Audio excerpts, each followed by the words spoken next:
Whoa.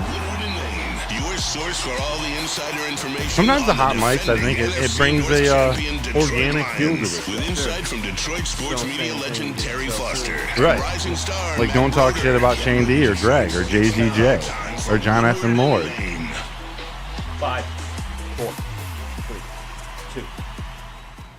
Hello, everybody. This guy's all fired up. Let's go, Terry. I hear you. I hear you. This is the first Woodward and Maine Detroit Lions show.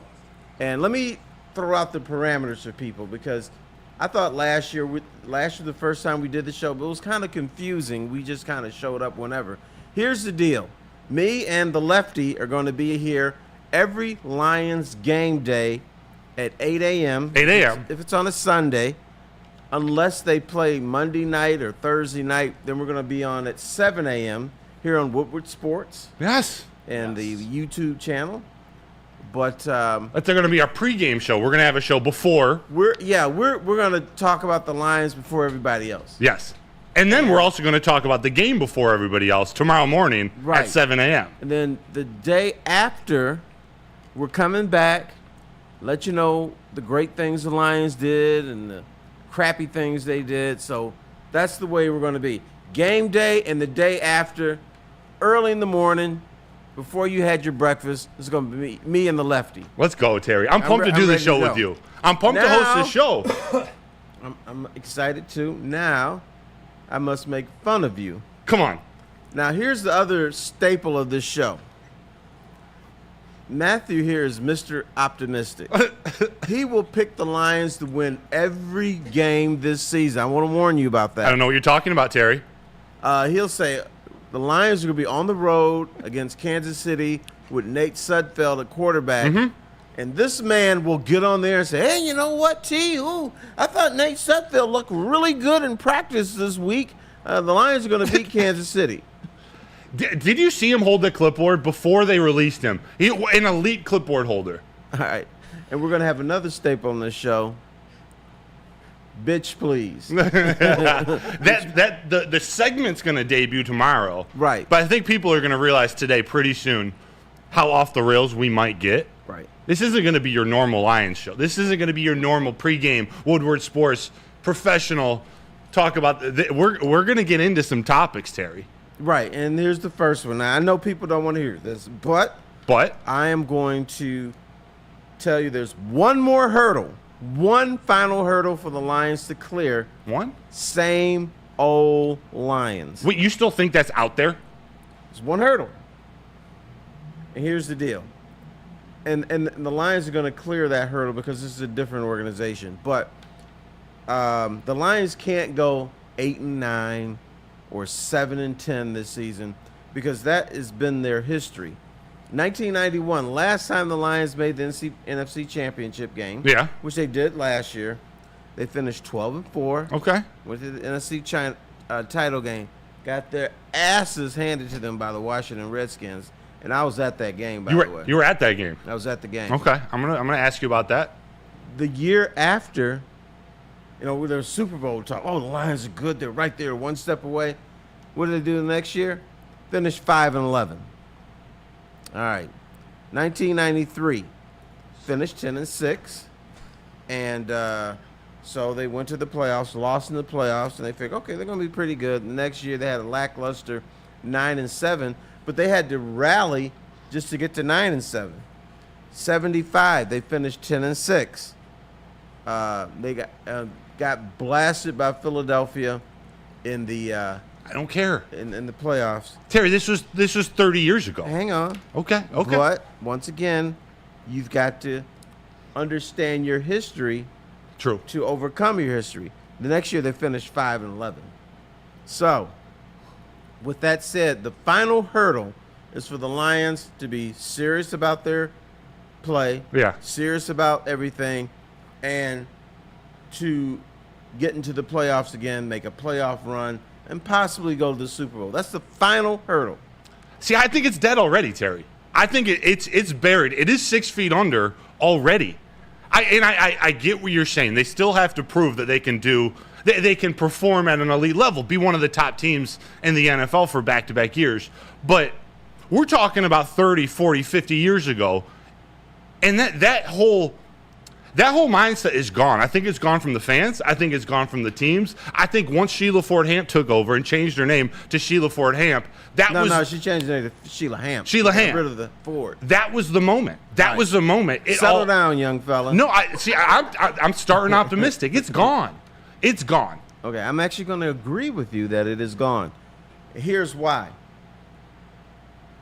There's Brad Holmes, Yeah. Dan Campbell, Sheila Hamp. They have a different mindset, different attitude. It's a real organization. Yeah.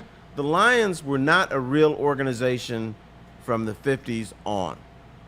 And then Sheila Hamp did something her dad didn't do. She came in, took over, and didn't say, you know what, I'm the smartest person in the room.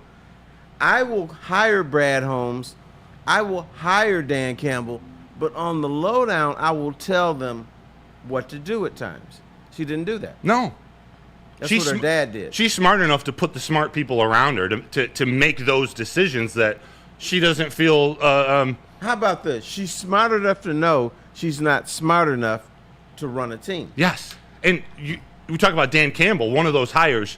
That's Dan Campbell and head coach for him. He knows where his weaknesses are, or he knows where he needs to put his time and energy at the beginning of this rebuild or this restoration, whatever we want to call it.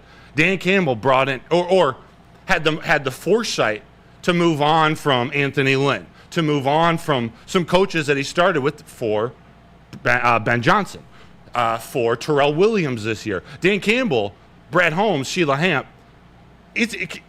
Going the history route, Terry, can we say they're the three best at what they do for the Lions organization in Lions history? Yes. The best owner, the best GM, and the best head coach already 3 years in? Yeah. Because even when the Lions made the playoffs under Wayne Fontes, players on the down low grumbled that he wasn't the right coach for this team. Really? Yeah. That they won because of their talent. Because of Barry Sanders. Well, Barry Sanders, pretty good little running back. Yeah, he was all right. So, yeah. But, once again, last year before the season began, I was arguing with people. I said, okay, the Lions are a real organization. They've never been a real organization. They've always done things. They've always pissed off their players. They always just pissed off the fan base. But now, I mean, they're for real. They're for real. And let me make a confession right here. Confessional with Terry. And a guy that we make fun of, Rod Woods, who was the president, saw something in Dan Campbell that I would not have seen during the interview process. I would not have hired Dan Campbell to be the head coach of the Lions. Really? Because he was too out there. He was too crazy. And I would have said, nah, I'm giving a thumbs down on that. But they saw something that I would not have seen. So the thing that he's done is, and I've always said the Lions need this. They didn't need a great X's and O's guy. The Lions needed a great motivator, and that's what they've got. They got arguably already the best in the NFL at being a motivator, a leader of men, and he's put the right guys around. Before we get into the next topic or continue this conversation, got to say hi to Pete. Introduce Pete in the TD booth. Pete, A, how you doing? And B, is Soul dead? Are you with me, or do you think they still have another hurdle to prove? Also, great shirt. Well, yeah, got to wear the Boodum Kids. We'll be talking about that. You absolutely will. But and head to Woodward Sports, shop.woodwardsports.com right now and pick yourself up a little Boodum Kids shirt. I think that SOL is already dead. I think BNL is alive and well.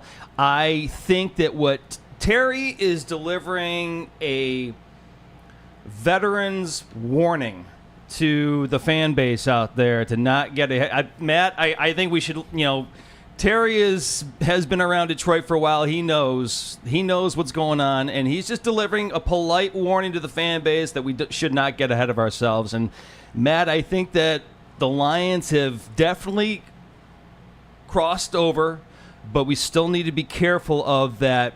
The tractor beam, that's what I was trying to think of in Star Wars. That tractor beam could pull you back in. That's what I'm afraid of, but I don't think that they're going to do that. They have the great front office. They have the great head coach. And Terry is also telling you they've moved on. And Terry, what happened? I'm just simply saying that they have this history, and it's the last hurdle they need to overcome. And what happened on the day that Willem Clay Ford purchased the Lions? Do you remember? Mm-hmm. I'm not here. I don't want to get caught up with what the guys are buying. I mean, you never know who's swimming nude till the tide goes out. So I'm just looking forward. I'm looking forward. I'm ready to go. And you talked about the past franchises, past general managers. They don't know how to keep their players happy. They don't know how to take care of their own. They make poor decisions. Some of the biggest decisions this offseason. And I want to ask you about the face of the franchise. But Brad Holmes, Dan Campbell, and this Lions team decided to pay Jared Goff, Amon-Ra St. Brown, and Penei Sewell, 2 of which were a year early than when they're due up for a contract. And you know why that was significant? Why? Because we go back. Let's go back to the same old Lions. Yeah. Same old Lions would not have paid them. Same old Lions would have negotiated and said, now you want too much money. We're not going to give it to you. And what happened is that would filter into the locker room. Players they would grumble. I mean, if you were walking around and Jared Goff and Penei Sewell and Amon-Ra St. Brown are bitching about their contract, guess what? Other players are going to look at it and say, man, these are 3 of our big guys, and they're not taking care of them. The Lions would not achieve as much as they're going to this year. Right. This is now those players, veterans and younger players getting drafted. They see what Amon-Ra St. Brown did to get paid, become one of the highest paid receivers in the league. Like, how motivating is that as a rookie, as a second-year player, as a free agent coming in, knowing, hey, if I come in and I work and I do what they tell me and we're successful, I'm getting that bag, Terry. Right.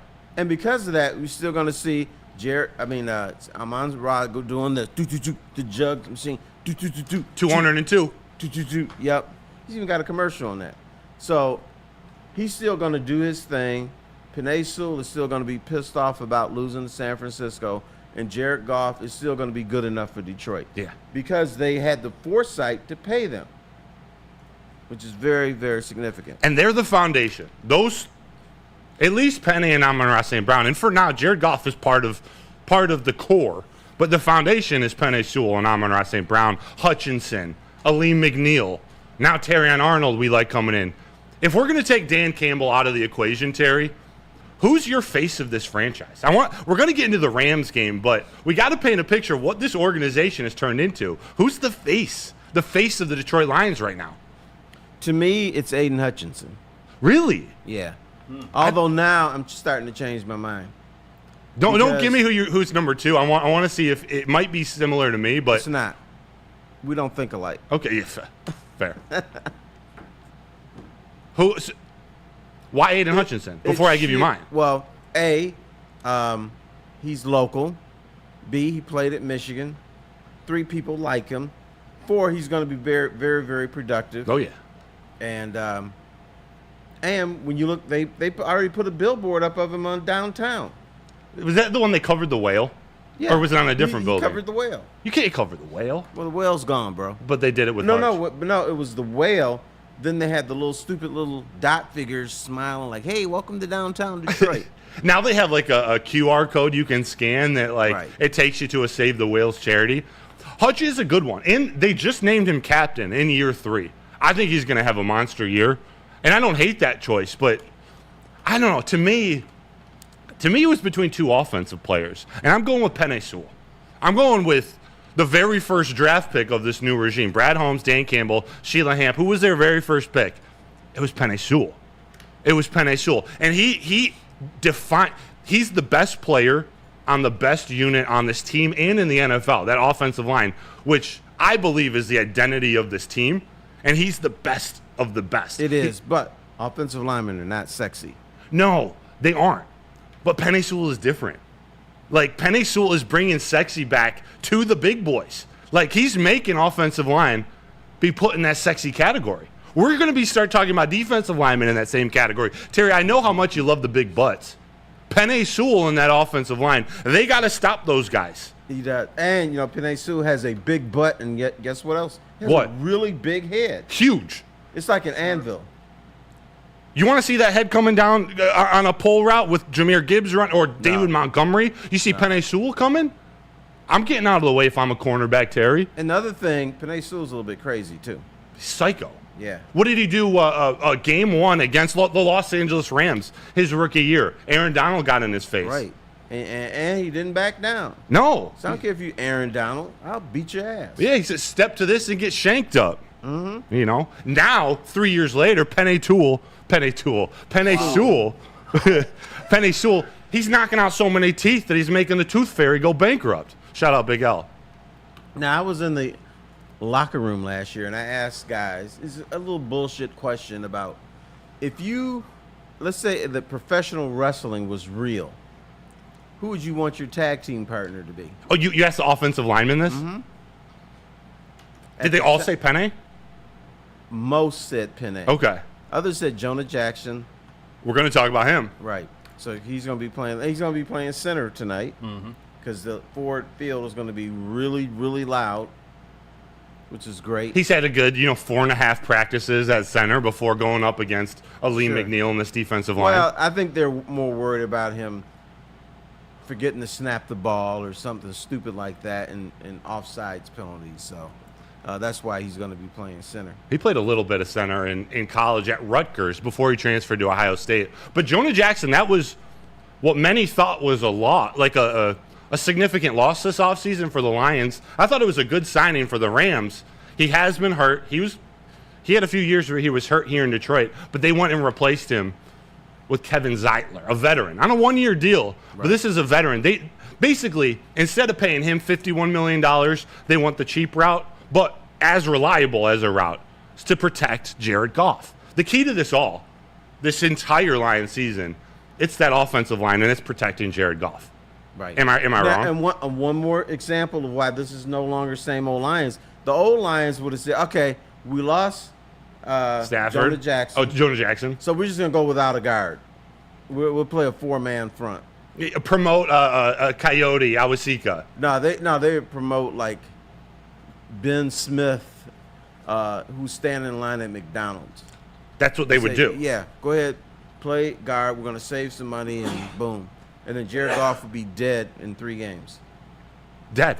But no, he's not, because he gets to play behind the top offensive line. And, Terry, everyone likes to talk about their quarterbacks these days. They got to have legs. They got to have wheels. To be elite, you have to be able to not only scramble, but juke out a cornerback, truck a safety, and get 5 extra yards after the catch to be considered in the elite category. Which I like, but you don't have to do it. Right, but as we've seen over and over again, yeah, that's a weapon. That's part of what can make a quarterback successful. It also sets him up for injury. Jared Goff, he plays every single game because he sits behind that offensive line. He dips and he dunks. It's not flashy, but he makes the right call. This is why, Terry, I don't know if you feel the same way. I'm so sick of these quarterback rankings. Really, I'm sick of Jared Goff being disrespected. And I get a lot of the arguments when you're ranking who's the better quarterback. The criteria for what you're deciding, depending on what criteria you're using, it varies. He's not flashy. He doesn't have the biggest arm in the NFL. He can't run. But we keep putting these kids who haven't proven anything, but they run a 4.5. Keep putting these kids ahead of Jared Goff. I'm sick of it, Terry. Here's what I do. And, we have the kids here with sports here, and they get on my nerves. It's like, oh, so-and-so had – oh, you know what? No, they say, oh, so-and-so had 4 good games. Jordan Love. Yeah, let's put him in the Hall of Fame. I'm like, guys, 4 good games? Jordan Love had a half a good season, and you're going to promote him ahead of Jared Goff? Yeah. Who's won playoff games, who's been to a Super Bowl, went to an NFC Championship game. With 2 different teams. Mm-hmm. With 2 different – right. This is a societal thing. It is. Terry, I don't know if you knew, Jared Goff is one of only 5 quarterbacks to do that. Go to the NFC Championship game. Go to the conference championship game with 2 different teams. We're talking Jared Goff, Tom Brady, Peyton Manning, Brett Favre, and Kurt Warner. And I still hear the guy sucks. Yeah. Which is not true. Yeah. I don't care that he gets disrespected. I really don't.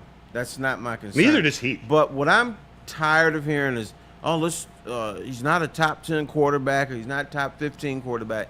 That doesn't matter to me. With this team and this system. On the money. All Jared Goff has to be is the best quarterback for the Detroit Lions. Which he is. Yeah, he is. This team, Jared Goff, is the perfect quarterback for this team. Right. They partially designed the offense for him. to feed into his strengths. They've drafted players that fit his strength, but he still has to make the throw. He still has to make the reads. Honestly, I'm obsessed with how this offense is built. I think it's going to be the number one offense in the NFL this year. A lot of that rides on, does Jameson Williams take that next step? What do we get out of Jahmyr Gibbs? Catching the ball, Isaiah Williams. But it all starts with Jared Goff and being able to make the right reads, know when to hand out play action. Everything that goes into it is built perfectly for him. Little Amon-Ra St. Brown, little Kalif Raymond and Isaiah Williams, the slot receivers that can get open within 10, 15 yards. That fits perfectly to what Jared Goff's strengths are. All right, I need something from you. What? Give me something that's going to happen this season where I'm going to say, bitch, please, come on. Are you serious? That you really think is going to happen with the Detroit Lions? Wow. I think they're going to be the number one offense in the NFL. I don't know if is that enough of a push to you? No. Give me something that I would go, ooh, really? Oh, my God, that's surprising. I'll give you one right now. Okay, and I got one right after you. I'm ready. Relax. By the end of the season, the number one running back will be Jahmyr Gibbs. Wow. So in terms of like rushing yards and passing, and by the end of the year, Jahmyr Gibbs is going to be your number 2 receiver. Interesting. You know how we always say, oh, God, the Lions don't have 3 receivers. Oh, I'm all so worried. Jahmyr Gibbs, when they drafted him, what did Brad Holmes say? People say, oh, Brad, how can you draft a running back in the first round? That's stupid. They don't need that. And then Brad Holmes said, hey, chill out. I'm not drafting a running back. I'm drafting a weapon. A weapon. Mm-hmm. Now, we haven't seen the weapon is in the way that we're going to see him this year. Yeah. This guy's going to be catching passes out of the backfield. He's going to be in the slot sometimes. They're going to move him all over the field and just put a W by him. Mm-hmm. Weaponize the other team. Yeah. So I think by the end of the year, David Montgomery with his little 700-pound deadlift is still going to be a major part of this offense, but we're going to be talking more about Jahmyr Gibbs than David Montgomery. This is that moment. This is that season where Jahmyr Gibbs takes a step into stardom. Like, not just being one of the best running backs in the NFL, but one of the best players. We're going to start talking about him in that Christian McCaffrey category. I'm not saying he's Christian McCaffrey yet, but like that do-it-all running back. You could hand him the ball off 20 times if you wanted to, or you could hand him the ball off 13 times and pass him the ball 6-7 times a game, and he still ends up with 150 total yards. I love that. I think Jameson Williams scores this. Here's my prediction, my bold prediction. Jamo scores a receiving touchdown this year, a rushing touchdown this year, and a special teams touchdown this year. Because I want to see Jameson Williams at kickoff return. I don't know how you feel about these new kickoff rules, but I want my weapon. I want my number 1 weapon. And yeah, number 1 over Jahmyr Gibbs. He's number 2 on this team. Okay, I want my number 1 weapon at kick return, Terry. Hey, slow down. I know you're excited. I can't. He's so fast. But here's what I want to evaluate the kickoff rule a little bit longer to see if these kickoff return guys are getting killed. If they are, I'm not putting J-Mo back there because he is very important to this franchise. He's very important for this season because you need him. He's not just a luxury. You need him this year. If your goals are to win the division, if your goals are to win the Super Bowl, if your goals are higher than they've ever been in Lions history. That's fair. So, man, the way you described it, I do get that. I wanted to poke some holes in that because last year all we talked about is just trying to get the ball in his hands. What'd you say? You want let the kid fly. Right. Like, let him fly. Whatever it takes. It doesn't have to be a 40-yard, 60-yard bomb. Like, find a way to get the ball in his hands around the line of scrimmage and let him fly. We saw it in the San Francisco game. I got something else for that. Let him fly so you can say bye-bye. That rhymed. Terry, you're a wordsmith. You're a poet. And you didn't. This man is a legend with the pen. I'm a poet, and I don't know it. See? One of the oldest in the book. Terry, I dig it. Jameson Williams is a guy, I think. You're right. He is the key to this offense taking the next step. I don't think there's going to be any drop-off in this offense because they're all returning. Kevin Zeitler, you could argue it's actually an improvement in pass protection for Jared Goff, maybe a slight decline in run blocking. Jonah Williams, say what you want. He was an elite run blocker. But I think the way this is set up with David Montgomery, Jahmyr Gibbs, Sione Vaki, and Craig Reynolds, they got plenty of things for Ben Johnson to play with. then we're talking St. Brown, Jamo, Kalif Raymond, and Isaiah Williams. They don't need a fifth receiver for exactly what you said. Jahmyr Gibbs, he's at number 3, pass catcher. Maybe number 4. But you got Amon-Ra St. Brown, LaPorta, and then Jamo, Gibbs, and then Kalif Raymond, Isaiah Williams. I'm cool with that. As your pass catchers, as your weapons, I'm totally fine with that 6-some. I don't need a big X receiver. So now we've gone for, the Lions don't have enough wide receivers to win. And they got some good depth there. That's what people say. They need Tim Patrick or Allen Robinson, and I get it. Allen Robinson is baked. He's They don't done. need him. He's a little old. Tim Patrick has something maybe still left in the tank, but not to say it wouldn't be bad if they have him. This NFL right now, it's about creating mismatches. You don't have to have a true X, a true Y, a slot. It's how can your offensive coordinator create the biggest mismatches? And they can do that almost better with Isaiah Williams and St. Brown, but Kalif Raymond, Gibbs, Jamo. They like to run 2 tight end sets with Brock Wright and with LaPorta. Like, there are versatile offensive players all over the place. Toys for Ben Johnson and Jared Goff to play with. Now, Matthew Stafford on the other end, he has some toys too. Like, the Lions are playing a good team. They're a little banged up right now. But there was a storyline last year. You know, Matthew Stafford's his first game back in Ford Field. It was a playoff game. Does he get a tribute video last year? What's the crowd going to act like? Now we've gotten that all the way, Terry, but he's back again week 1. On a scale of 1 to 10, Mr. Foster, how loud should Matthew Stafford get booed tonight? Well, I'm going to say an 8 or a 9. You need to give it to him. Boo his ass. For the standpoint of how many Super Bowls did he win in Detroit? 0. Oh, okay. Oh, I how got many you here. playoff games did he win in Detroit? 0. Okay. So, I don't think Matthew Stafford, and yes, he did stuff for the community, and he's got his little house. He's got a little crazy wife and everything, and that's all cute and everything, but he's the enemy now. The enemy, number 1. Matthew Stafford said, this franchise is crappy. I can't win with these clowns. Get me the hell out of here. So You're saying he asked to leave. He didn't retire because it's football and it's rough, and he's looking out for his family. He says, I can't win here. Please trade me. Right. I want out. I want to go to L.A. He said, this is a bad franchise. This is bad organization. Yeah. I want no parts of this. So, and I don't blame him for saying that at the time because we didn't know what Brad Holmes and Dan Campbell were going to be.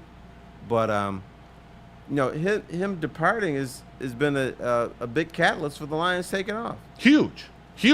And I know some people like to give him credit for that. Like, we don't need to boo Matthew Stafford because without him, that trade would have never happened, and we wouldn't have got, Jared Goff, Jahmyr Gibbs, Sam LaPorta, Jameson Williams, Ife Melifonwu, Josh Pascal, and Broderick Martin, all from that trade. Mm-hmm. No.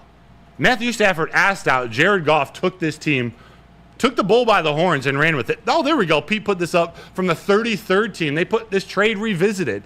And they put at the bottom, you see the little footnotes of, what really led to the Jameson Williams draft pick. It didn't come directly from that trade. They used that pick with the Vikings trade to trade Jamo for, Lewis Seen, Ed Ingram, a bunch of players who aren't even with. Bro Hammer. There you go. This is the Lions Herschel Walker deal. Yeah. That's a great call. This is bam. Look at all this, man. I would do this every day of the week and twice on Sunday. Twice on Sundays. Do you think the Rams would too? The Rams got a Super Bowl out of this. Yeah. That's the goal. They're cool.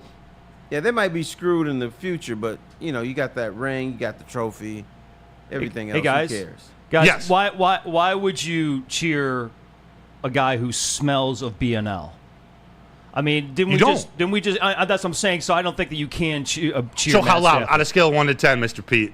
Oh, you got a 10. This is a 10. This is a boo 10. You got to get him the snap count, boo the heck out of him, and also boo them kids. Seriously. Oh, you know what? The kids are not going to be there. I know, but still boo them anyway. Kelly is coming back, though. She changed her plans. She's going to be in the building. Is she? She is. Oh, Yeah. okay. All right. Yeah, she can be I thought there. she was in Detroit for something and she was going to go back. She's going to be there. She announced she wasn't going to deal with that. It was a lot to handle, a lot on her emotional insight. I don't want to take a shot at mental. She used the mental health word, I believe, when describing. I don't know about that. But it's got to be a 10 out of 10, Terry.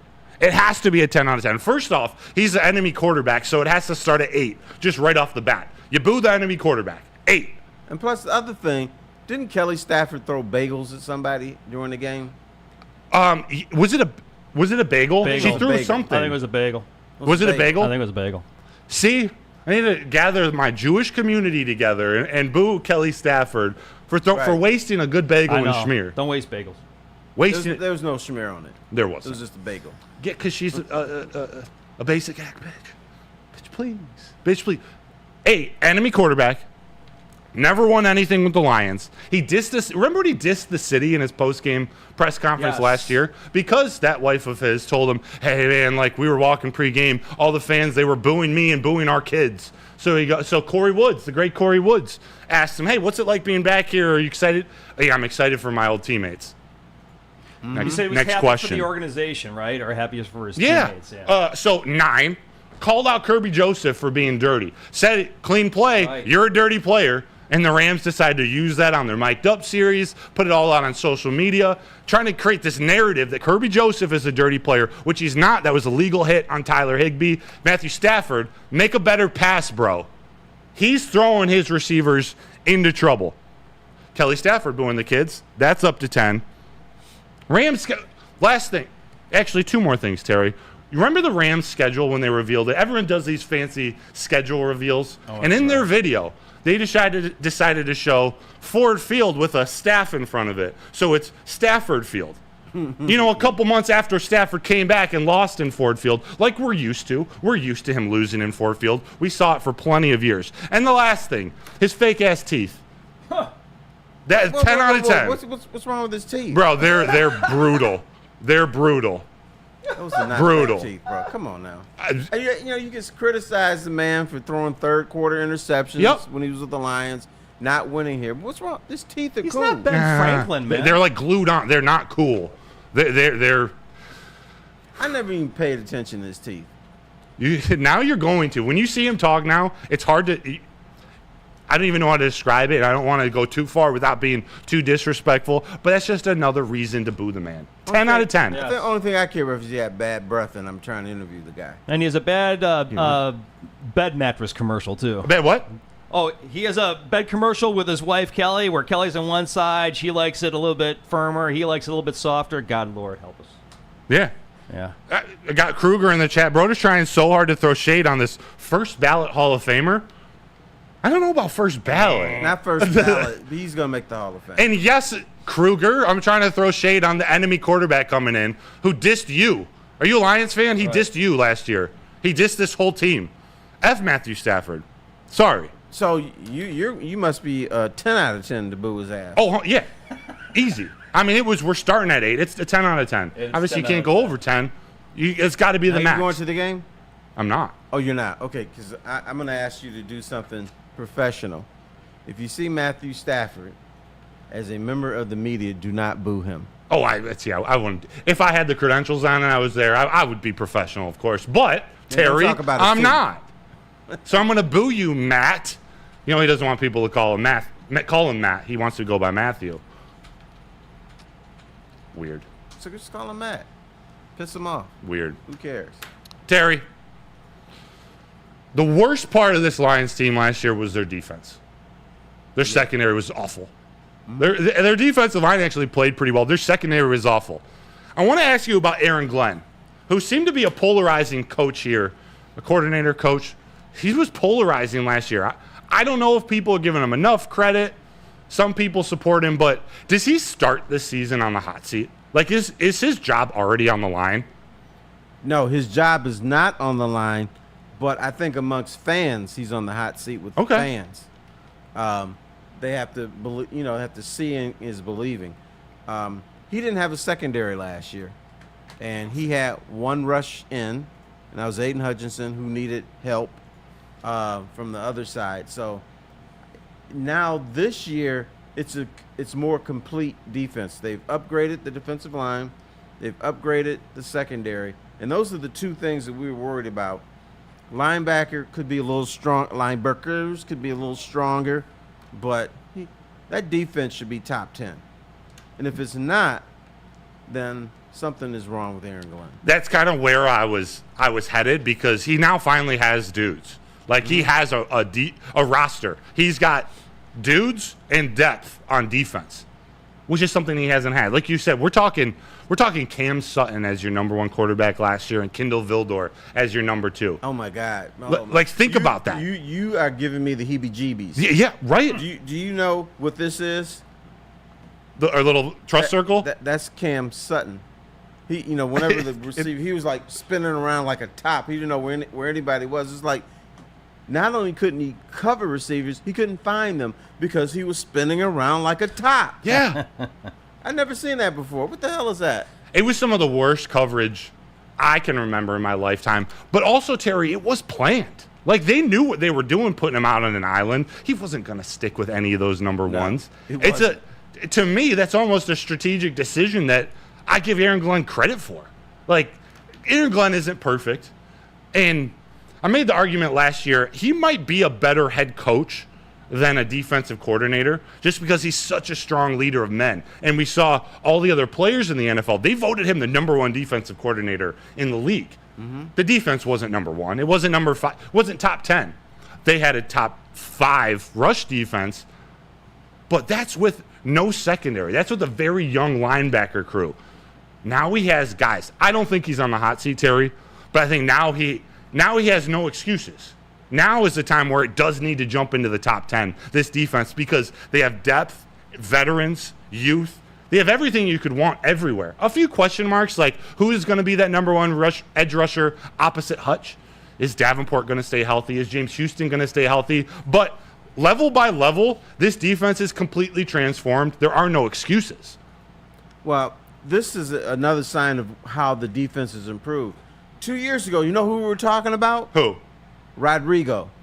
As the starter, you're right. As the starter, Rodrigo. Now we don't even hear his name. I don't even know if he's on the team anymore. That's because they've got other people who are better than him. By the way, is Rodrigo still on? He is. Okay, I just want to make sure. But he's a name that gets brought up in the cut conversations, not because the team doesn't like Dan Campbell, they love him in Allen Park, so they're not going to cut him, even if he doesn't play linebacker anymore. They'll find a way to put him at fullback, special teams. But you hit it on the nail. He was our best defender as a rookie, as a middle linebacker, as a 6th-round pick. Now he's getting better too. He's your 5th or 6th linebacker. Right. And the other thing is they wanted to cut the whole linebacking crew for Rodrigo because he was doing things the right way. Everybody else was crap. Now Rodrigo is like, he just barely is not on the practice squad. Right. That shows that the personnel is better. Aaron Glenn will be better. Without a doubt. And we got to give Rodrigo some credit. One of the bigger plays in the NFC Championship game was the interception he had. Of course, that game didn't turn out very well for these Lions. The second half choke. They got to figure out what to do on 3rd down this year. But Rodrigo had a huge play. He's just a dude that they trust. The defense has to get better. That offense, do you have any concerns? Or what do you think is the ceiling of this offense? Ben Johnson. How scared should opposing defensive coordinators be about Ben Johnson and his ability to sculpt a positionless offense?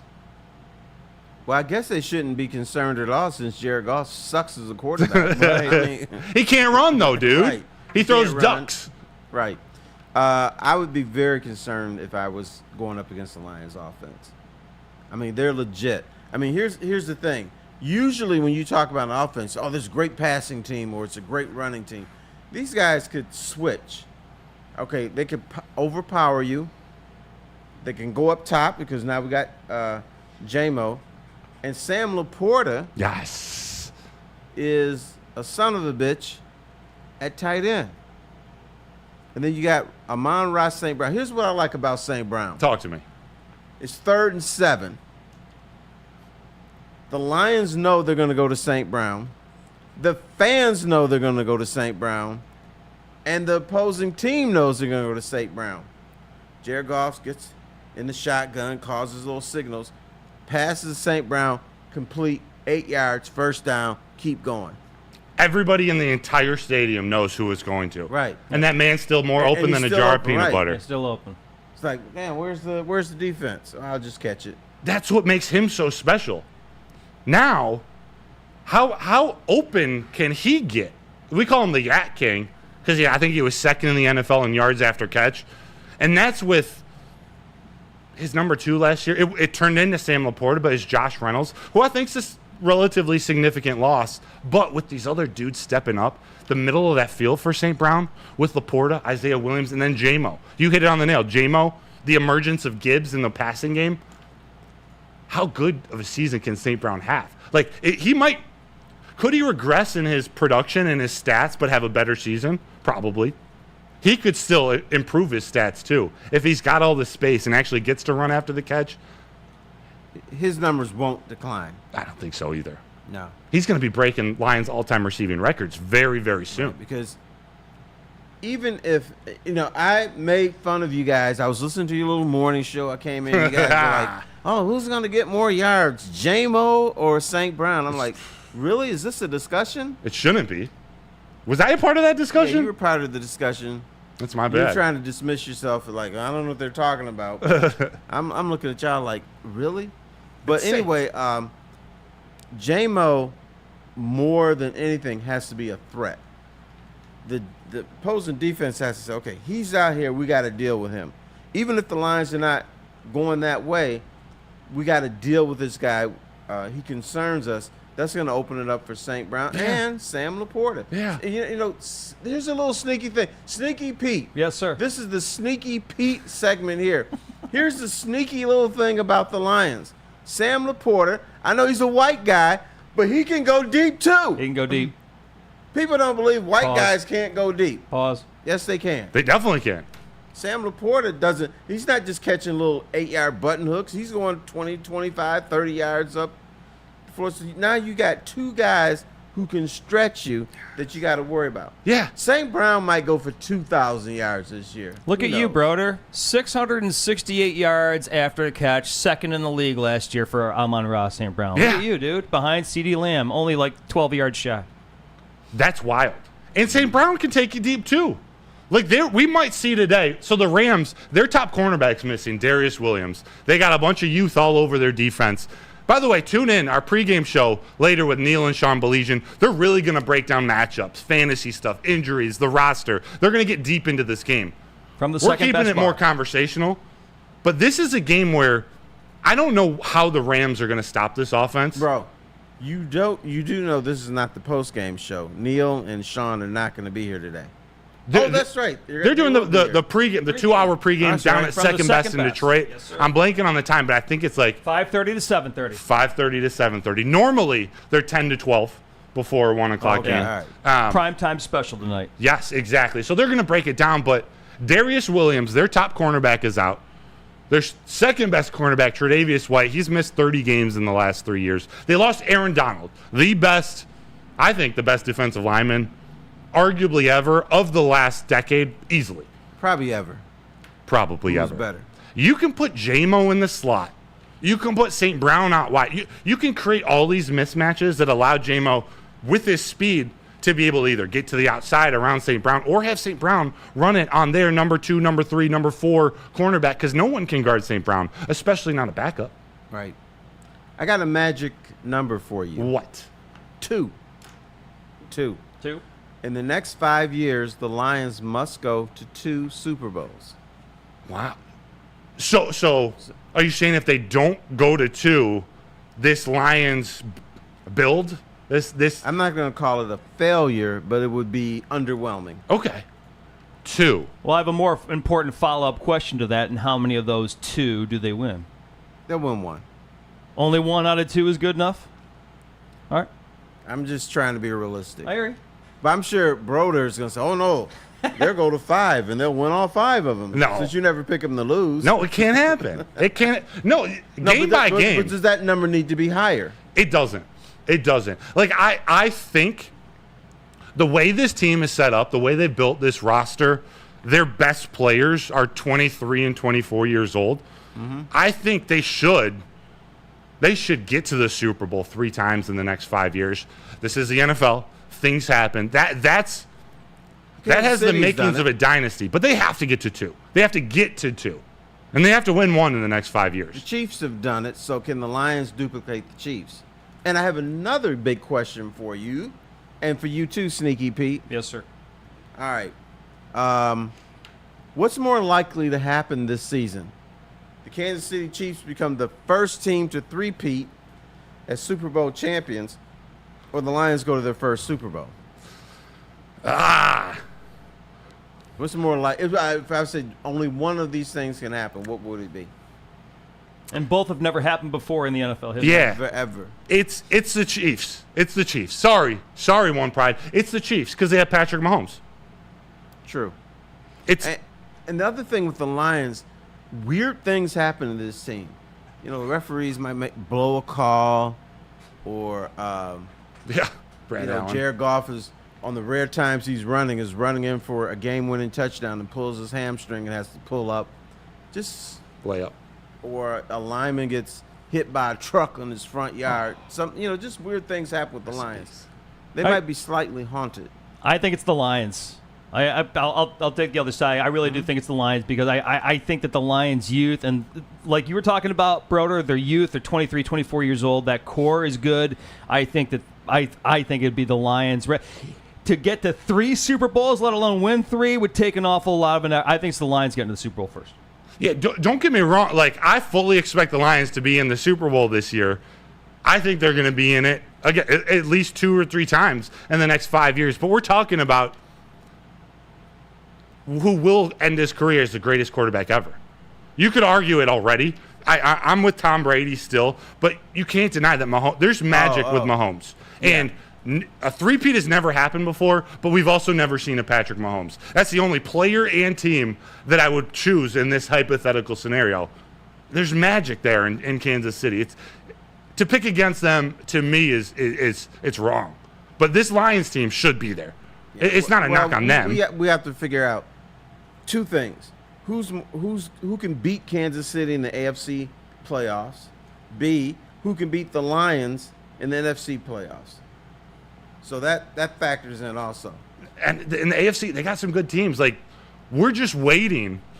I don't even know who. Well, obviously, I wouldn't want to see Patrick Mahomes in the Super Bowl, but when is Lamar going to step up and beat Mahomes? Or Josh Allen? Is Justin Herbert with Harbaugh and a new Chargers team, is he going to, turn into a winning quarterback, not a talented quarterback with a losing record? Is Trevor Lawrence, who gets named consistently over Jared Goff, as a better quarterback? Like, AFC's got some talent. They do, but once again, you're a cutie pie because you don't like to bring up the negative stuff. Lamar Jackson is not a good playoff quarterback. No. Josh Allen turns the ball over too much. Trevor Lawrence, I don't know what's up with that, bro. I thought he was going to be way better than this. And he's not. So maybe, the Chiefs have a clear path. Yeah, and I know we're talking Super Bowl and NFC as a whole, but what about in the NFC North? In the next 5 years, Terry, who's the biggest competition to the Lions? I'm going to say it's the Chicago Bears. Really? Yes. Chicago Bears, first of all, it's an organization I did not respect, but they're doing things. They're accumulating draft picks. And maybe I'm buying the whole Hard Knocks crap, but I kind of like that team now. I've been watching them. I said, you know what? I'm going to stop watching the show because I kind of like Caleb Williams now. Side note, I kind of agree with you. Like that Hard Knocks, there's something brewing in Chicago. I don't like it as a Lions fan. It's entertaining. They might be figuring something out. I'm not taking them seriously until they truly invest in their offensive line, but they got a good defense and a defensive-minded head coach. If Caleb Williams turns into, 75% of what people think his ceiling might be, they're going to be good for a while. But to me, it's the Packers. It's got to be the Packers. And that's even with Jordan Love's injuries in the next, he's going to miss, 3 to 6 weeks possibly with an MCL injury. But that team, I hate the Packers, by the way. FTP, fuck the Packers. All right, but Jordan Love has potential. We got to get the shirt. How was that? Yeah. No, seriously, though. F all those teams. Jordan Love shows, and I'm not sold on him yet, but if he plays like we've seen his ceiling to be, he could be special. Like he could be an MVP consideration year in and year out. I'm not there yet because he's only done it for 8 games, but that team, for some reason, they just continue to pump out contenders. And we're talking NFC North, not challenging to win the NFC. They got question marks in the playoffs too. I don't know if Matt LaFleur is a playoff coach. He's a great regular season coach. To me, it's the Packers. It's not the Vikings. I'm going to stretch your little brain again. Let's bring it, Terry. Who's going to be the better quarterback over the next 5 years? Jordan Love. Caleb Williams, Jordan Love. Jordan Love. I say he's Caleb had the Love. benefit. He's had the benefit of being able to sit and learn and watch Aaron Rodgers, Matt LaFleur. Like when Jordan Love has been on, he looks like he could be special. Like Caleb Williams might too, but there's something about Jordan Love, his savviness in the pocket, his ability to scramble and make plays on the run. There's just something about the Packers. They found their quarterback. If he stays healthy, they found him. I don't know yet about Caleb. Here's the thing about Caleb Williams. Chicago's always going to have a good defense, and that helps the quarterback. And they're always going to have a good running game, which helps the quarterback. So, and plus he's got a cool beard. So I'm going to go Caleb Williams. And don't sleep You don't on mind Cole the Kmet. fingernail polish. You don't mind the purse. No, you know what he does? He's got a little Gucci bag. Is that a Gucci bag? Yeah, it's a Gucci It's bag. like a man Yeah, purse. that's a little weird. I got a Man purse bag. too.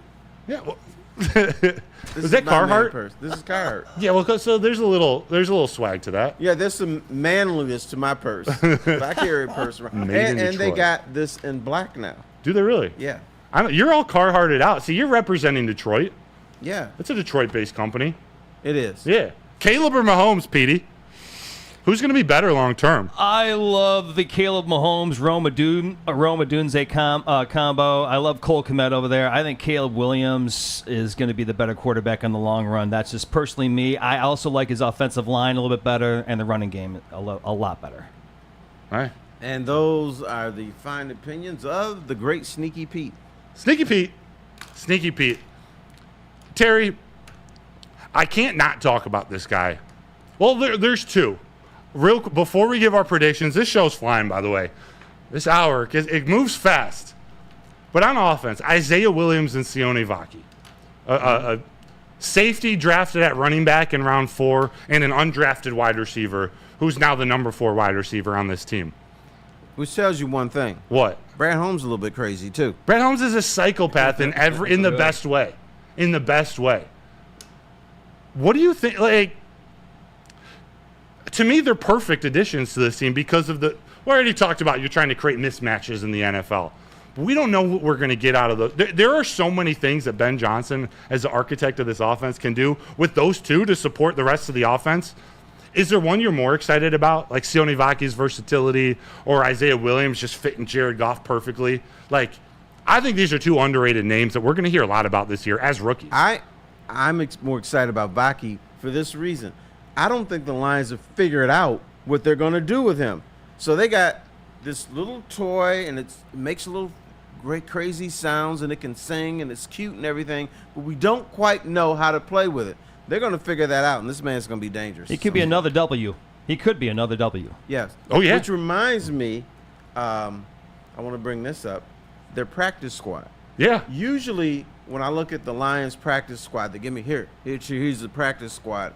And I look at it and I say, okay, this guy, Burger King. This guy's going to be working at Lowe's. This guy, McDonald's. And this guy will be homeless. But when I looked at the practice squad this year, I'm like, he's going to play. He's going to play. This guy could help the team. They got a bunch of dudes, and they got like, I thought I count 7 or 8 guys that I think are going to help this team. Once again, that goes back to Brad Holmes. It does. Dude's a dog. They build their roster with 69 players. Yeah, there's a 53-man active roster. They're planning on 69 because they're going to use the majority, if not all, of those 16 players. Like, we're talking a practice squad that's probably better than the Panthers right now. Like, Right. There's not a full team, but Well, when you got they could Allen win more Robinson and games. Tim Patrick Right. on your practice squad, that's say what you want about Allen Robinson. That's impressive. You got starters. Allen Robinson, He's made $100 million in his NFL career, and he's coming to Detroit to be on the practice squad. This team is different. That SOL is dead. I agree with you. Like dead. Dead. Hey, this practice squad could beat Here it is. the 95 Lions. Here you go, guys. I Easy. found it from the Armani and Edwards show. Here you go. What is this? The practice squad. Or the 96 Lions. They could beat the 96 Lions. This is the practice squad from our show, from the Armani and Edwards show. Here. There we go. They're already dipping into it, too, because, Terry, we got 5 minutes left, but DJ Reader's not playing today, so they ruled him out. They ruled him out for this game. They decided to call up Chris Smith, Kyle Pecco, and Tom Kennedy, who everyone said, I'm Kennedy! excited about except Tom Kennedy. I'm tired of Tom Kennedy.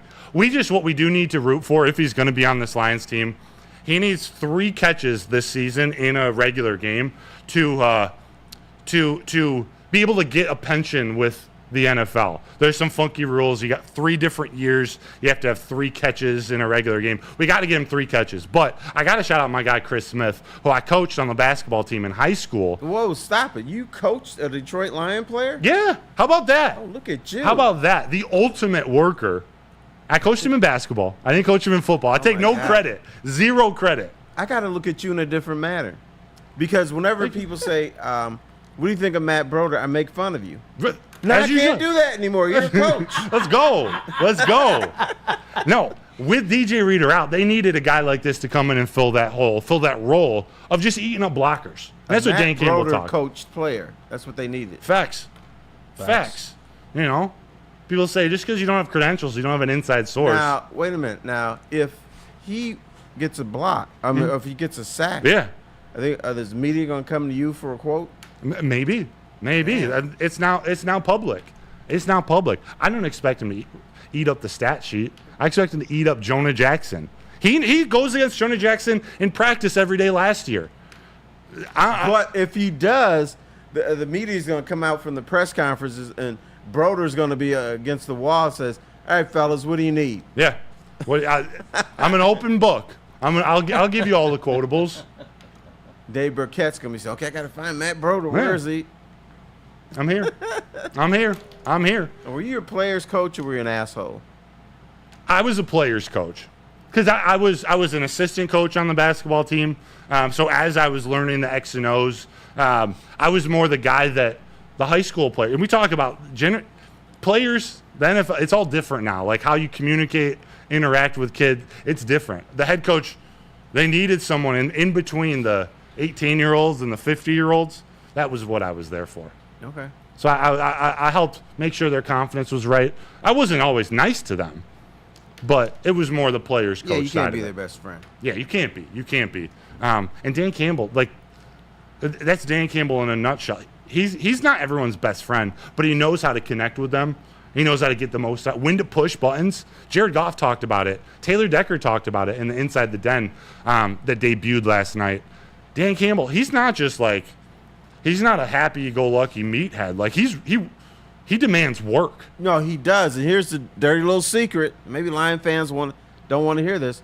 Dan Campbell can be a dick Yeah. to his players, which he has to be. And he does it in a way where he'll needle you. He doesn't, grab you by and say, hey, look, MF, you got to do this. He'll call you a name or say something that's prickly. Yeah. Let's call it prickly. Maybe not a total dick. Yeah. But coach can't be your best friend all the time. No, he's got to know when to press those buttons. If Oedipus was the first motherfucker, this dude is the second. He knows when to get the most out of Jared Goff, when to get the most out of Amon-Ra St. Brown, also when to get the most out of number 53 on the roster, or 69. That's what makes him so special. Let Ben Johnson take care of the offense. Let Aaron Glenn take care of the defense, and let's go play a game. And let's go for it on 4th down. How about? Let's go. Let's go. Well, Terry, 8:58. Petey, Terry, it's we time. done already? I It's- thought we were just getting started. I thought it was just 15 minutes. We're just getting started. But we will be back tomorrow morning, 7 a.m., to break down. We got actual segments to review. It's going to be a fun show tomorrow morning, too. One of the segments, I got to say, is going to be Bitch Please. Teaser over. It's it. Bitch, please. Right. Reactions. We're going to talk about. Actually, Tune in tomorrow at 7. You're going to hear how we discuss the winners and losers of of tonight's game. It's going to be a little different than people are used to. Okay. Going to be a little different. I'm excited, ready to go. Let's go. Terry, Lions versus Rams tonight, 8:20 p.m. at Ford Field, prime time, NBC. Who you got? Nail-biter. Who you got? I need your game prediction, winner and score. I'm going Lions 34-31 over the Rams. Broder's going 50-3. Not doing it. I am giving the Lions win, but All right. 34-31. Yes. So we got that's a close, high scoring, but close game, T-Foss. Yeah. Well, I think that's accurate. Okay. Petey? 26-23 Lions as Jake Bates hits a 53-yard game winner. And don't forget, He called it Jake boo, Bates. damn kids. You just predicted a Jake did. Bates game winner opening night. Opening night. Prime time. 53 yards exactly. That's an underrated offseason move. You guys have these scores close. I don't think it's going to be that close. I got the Lions 31-21 victory over the Rams. I think the Rams' offensive line is kind of a mess right now. That's supposed to be their strength. And they lost their best cornerback. They lost their best linebacker. And they lost the best defensive tackle this league has ever seen. But one thing about this league, teams are motivated. You know, like last year we talked about how the Lions are motivated to avenge everything that's happened to them. Well, I think the Rams are too. Rams lost a close game. Lions are not the only game that only team that seeks revenge. I think the Rams will too. That's why it's going to be close. They want to try to win it for Matthew Stafford. Even though we're going to boo his ass here, they love him. That's their quarterback. They still view him as an old vet. He's 16 years in the league. He's good. He's really good, actually. He's just got funky teeth. Hey, Matt, do you see Stick score in there? I got to check his teeth out, man.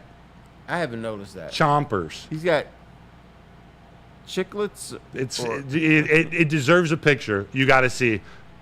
Hey, Matt, can you read Stick's score in the chat? Pardon? Can you read the Stick's score prediction? Oh, please, in yeah, the Stick. chat? 75, Lions 75, Rams 3. Oh, okay. So why do we care about Stick? Now I get it. All right. That's why. But no, their best young players, Braden Fisk, Jared Verse. Got to say hello to Frank Ragnow and Penei Sewell game 1. 31-21 Lions. Terry, hell of a first show. It was a pleasure, young man. Oh, Thanks, boys. You're all bright over there. Everyone, we will see you tomorrow morning, 7 a.m. That's right. Don't miss us. Kick start before Wake Up Woodward at 8. Again, tune in from 5:30 to 7:30 tonight. Pete, are those times correct? 5:30 to 7:30 this evening tonight? from the second best bar in Midtown Woodward Avenue, just south of Mac. He said it. He said it. And second best has really good chicken sandwiches. Oh, They do. yeah, I love chicken sandwiches, baby. I've been there. Their chicken sandwiches are spot on. Tune into the We'll see you pregame tonight. show. Get yourself a chicken sandwich. During the game, 10 minutes before the game starts, the heavyweights, Easy and Spenmo Rex, they're hosting the watch party at Hayes Social. Gotta be just chomping it up, probably talking shit about Jared Goff all game. But then after. Now, wait a minute. There's who was it? Was it Easy? Is he still down on Oh, no, he's hedging everything, you know, pretending he doesn't hate Jared Goff. We all need to remember that Easy's the number one Goff hater, and he's gonna. It's below the 12.5% cap, his number now. He'll give you all the excuses. Just remember everything in the last 2 years. Just remember. Just remember. They're hosting the watch party. Stick and Anson, they're hosting the post-game party, also from Hayes. So everyone, tune into Woodward Sports Network all day long. We got great programs. We have the best Lions pregame lineup in the city. Hands down. Bam. We have Tune the in, best Woodward Sports Lions Network. coverage Terry, what a overall. pleasure. I had a blast. Come back tomorrow. Let's do it. Chat, thanks for tuning in. We'll see you guys in the morning.